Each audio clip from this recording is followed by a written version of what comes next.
Enzo Fernandez has signed for Chelsea FC after all of this drama, after all of this headlines, this media. The here we go from Fab Romano was finally announced, the Ornstein dagger, all of that palaver. Enzo Fernandez has been confirmed a Chelsea player. We left it very late, but it's been done, and this has been one of the craziest January windows I think that has ever taken place.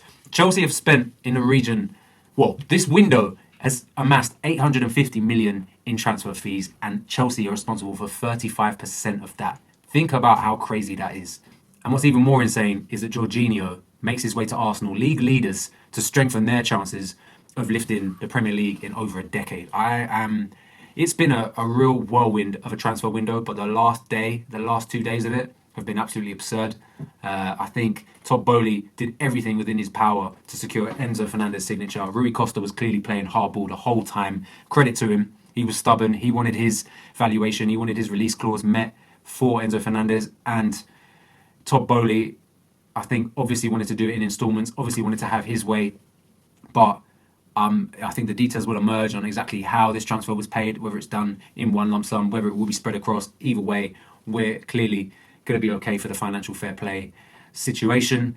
But Enzo Fernandez is finally a Chelsea player. It's crazy, but it is a deal that is truly exciting. The record for the English Premier League has been smashed. It was currently held by Jack Grealish for 100 million, and now it's Enzo.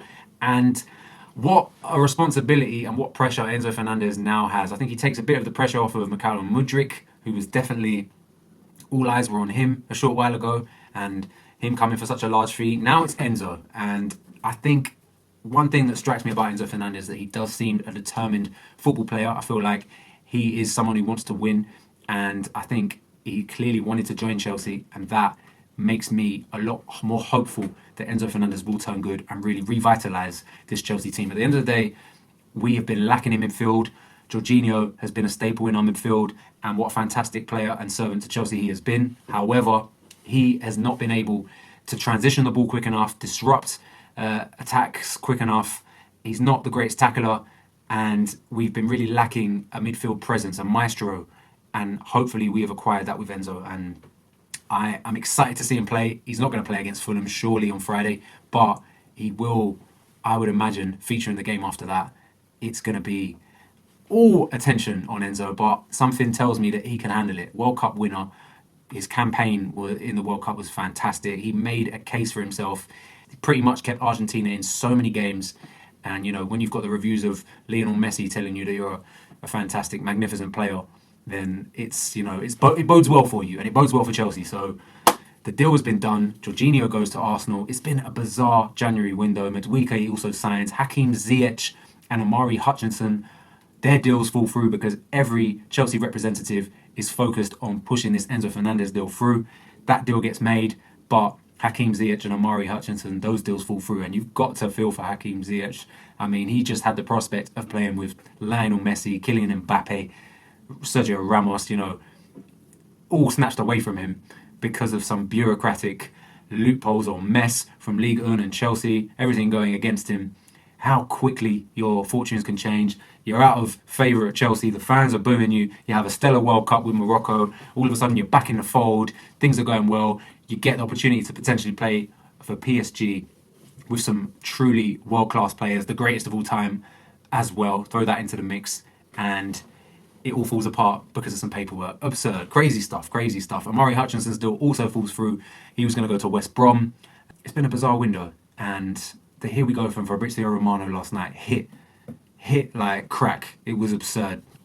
When he announced it, finally, it was a deal that we were all anticipating. And when it got announced, it was just, Todd Bohely has come in to Chelsea, come into English football and completely had his way. He's doing things his way. He's putting his business acumen in practice here, and we're doing things that other clubs are too scared to do. We're spending big, we're spreading payments, we're signing players on 8.5-year contracts. It's all absolutely clown world at the moment. It's crazy.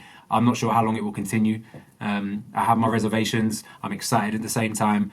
But at the end of the day, if you want to win big, you've got high risk, high reward, and I think that is what Todd Bohely has gone for here. This is American money all coming into the Premier League, all coming into Chelsea.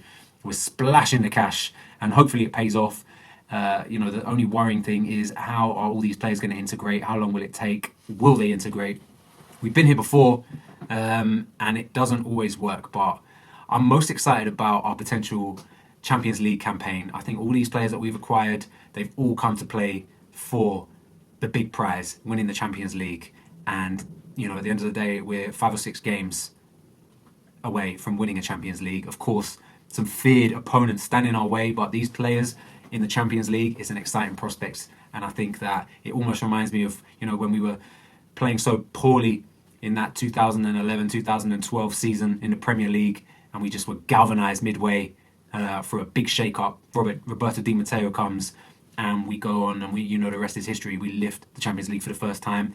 Thomas Tuchel comes in halfway through the season with Frank Lampard. We lift the Champions League, revitalised, galvanised again, and this kind of feels like it could be something along those lines. I feel like we could really go far in the Champions League this season with this new crop of players who are all hungry and chomping at the bit. Guys, let me know what you think. Are you happy with this window? Are you happy with the acquisitions? Who did we miss? What do we still need? Todd Bohely has answered a lot of our demands, a lot of our questions. We needed a backup right back. We got it in Malo Gusto. Now, we needed a centre mid. We've got it with Enzo Fernandez. We've got Madueke as well as another attacking option. We've got Mudryk, another attacking option. To me, we're just missing a front man, and Kunku's coming in the summer. It's hard to wrap your head around this. There's a lot of outgoings, I'm sure, that need to take place in the summer. I'd imagine there's going to be a big clear out, but we've brought in a lot of players, and it is exciting. Fulham on Friday. I can't wait to see Mudryk in action.